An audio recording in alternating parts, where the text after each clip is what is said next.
개물림 사고가 발생할 경우 견주는 반려견에 대한 관리 감독 의무에 따라서 우선 동물보호법 위반 혐의로 형사처벌 받을 수가 있는데요. 현행 동물보호법상 입마개가 의무인 맹견이 있습니다. 네. 이 맹견이 목줄과 입마개를 착용하지 않은 상태에서 사람을 물 때 견주는 2년 이하의 징역이나 2천만 원 이하의 벌금형에 처해집니다. 피해자가 만약에 사망에 이를 경우에는 3년 이하의 징역 또는 3천만 원 이하의 벌금이 내려집니다. 문제는 이게 입마개 대상인 맹견이 5종류만 딱 정해져 있고 네. 나머지는 여기에 해당이 안 된다는 거거든요. 그래서 뭐 도사견, 핏불테리어 이런 5종이 딱 정해져 있습니다. 네. 이를 제외한 반려견이 사람을 물 때는 피해 정도에 따라서 뭐 형법상 과실치상이나 과실치사 혐의가 적용이 되는데요. 네. 이게 동물보호법 혐의가 아니라 과실치상으로 넘어가면 이게 형량이 좀 많이 줄어들어요. 현행법상 과실치상은 500만 원 이하의 벌금과 구류 또는 과료, 그리고 과실치사에 이르면 2년 이하의 징역 또는 700만 원 이하의 벌금형 이렇게 규정이 되어 있습니다.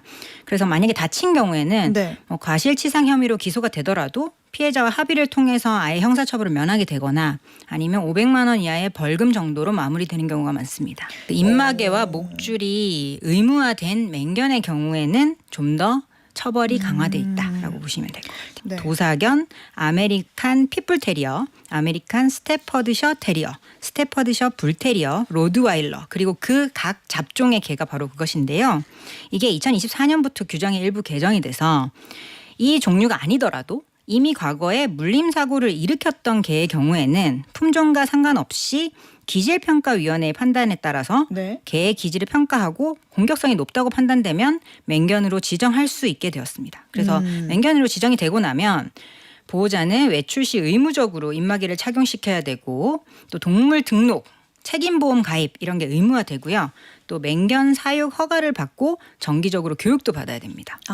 또 공공의 안전에 위험 발생 우려가 아주 크다라고 판단되는 경우에는 개를 안락사까지 시킬 수 있습니다. 사람이 물린 경우보다야 책임이 적겠지만 네. 가능은 합니다. 특히 목줄 없이 만약에 풀어놨는데 그 개가 우리 개를 공격했다면 그 견주는 관리소홀 책임을 피할 수가 없는데요. 네. 실제 사례에서 작은 말티즈가 대형견에게 물려서 결국 너무 많이 다쳐서 안락사 결정을 했고 법원은 진료비에다가 위자료까지 지급하도록 판결한 사례가 있습니다. 이게 너무 안타까운데 피해자 쪽에서는 사실 우리 가족이 죽은 거나 마찬가지니까 네. 가해자 쪽에서 형사처벌까지 받기를 원하시지만 이게 쉽지가 않아요. 왜냐하면 형법상 개는 물건입니다.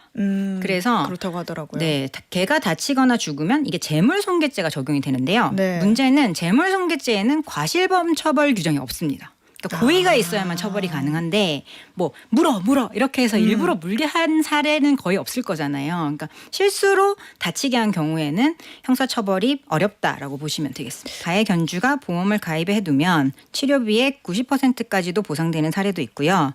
이게 맹견인 경우에는 조금 가입 자체가 어렵다고 하니까 각 보험사에 알아보시고 약관을 확인하신 다음에 가입하시는 게 좋겠습니다. 이게 반려동물을 키우다 보면 필수적으로 가게 되는 곳이 동물병원인데요. 뭐 예방접종도 접종도 맞아야 되고 아프면 질병 치료를 네. 해야 되니까 많은 처치를 받게 됩니다. 그런데 이제 동물병원에서 진단착오로 잘못된 치료가 이루어지는 경우도 있고 단순한 마취만 했는데 회복이 안 돼서 생명을 잃는 그런 예상치 못한 문제가 발생하는 경우도 있습니다. 또 애견 미용샵에서도 사고가 발생하는 경우가 있는데요. 네. 바리깡이 막 뜨거워져서 화상을 입는다든지 드라이기가 과열이 돼서 화상을 입는다든지 미용을 하는 도중에 다리 관절이 꺾여서 탈구되는 사고도 있고 심지어는 과도한 스트레스로 인해서 쇼크사하는 경우도 있다고 합니다. 이럴 때에는 병원과 미용샵을 상대로 손해배상 청구 소송을 제기하실 수가 있는데요. 증거가 꼭 필요합니다. 사진과 영상, 뭐 진료 기록 그리고 영수증 같은 당시에 벌어졌던 상황을 입증할 수 있는 증거들이 꼭 필요한데 만약에 병원에서 해당 증거를 제공하지 않는다면 민사소송을 일으켜서 증거 보전 신청이라는 절차를 밟는 방법도 있습니다. 네, 사례를 들어보면 2020년에 있었던 일인데요. 네. 대전에서 동물병원 의료 과실로 인해서 반려견이 사망한 사건이 있었습니다. 그래서 견주가 손해배상 소송을 제기를 했고요. 이에 대해서 병원은 반려견은 물건이기 때문에 이 죽은 반려견 견종과 같은 개의 시중가 15만 원에서 40만 원 사이의 손해배상 금액이 정해져야 된다라고 주장을 했어요. 듣기만 해도 좀 황당하시죠.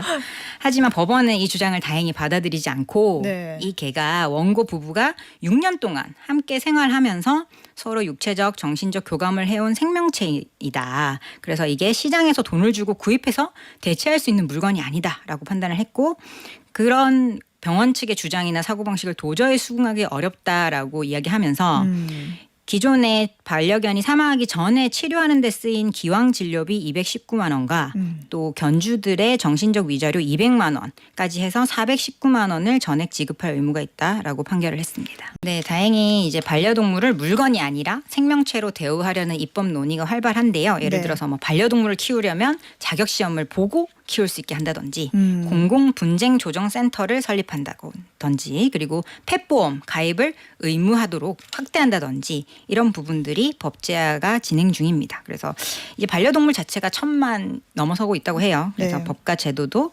사람과 동물이 더 잘 공존할 수 있도록 재빠르게 변화하면 좋겠습니다.